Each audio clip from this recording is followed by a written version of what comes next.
There are maybe 6 different things that I would say I look at when I look at a brand to help me decide where is my inspiration coming from.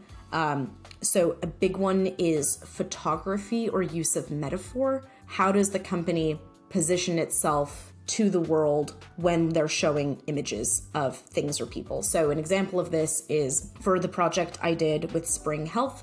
They are a mental health care company, and they use a lot of floral photography and nature, things like that. So when I was creating icons for them, when it came to picking metaphors, we tried to use as many floral or nature metaphors as possible. So we needed an icon to represent death. This solved multiple problems, what we did. So you might think, okay, well, we could use a tombstone or a skull.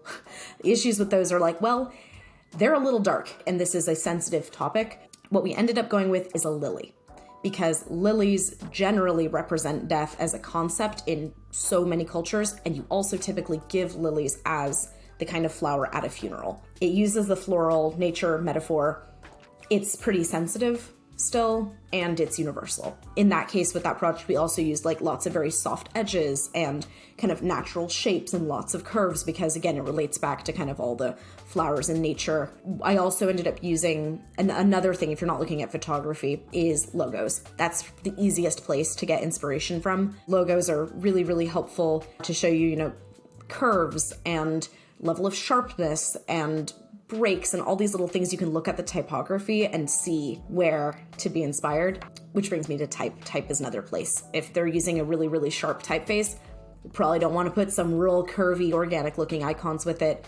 Similarly, if they have a very soft, very gentle typeface, very sharp icons are going to be a contrast, because you are going to probably put a little icon in a button next to that type. It should look really good with the type. So type is another place. Other things I've looked at are product experience, color palette, sometimes if you're talking about larger icons, or industry. So there could be chances where the industry itself is so weird or specific that you can find a way to use the actual industry to inspire yourself, but the others are easier.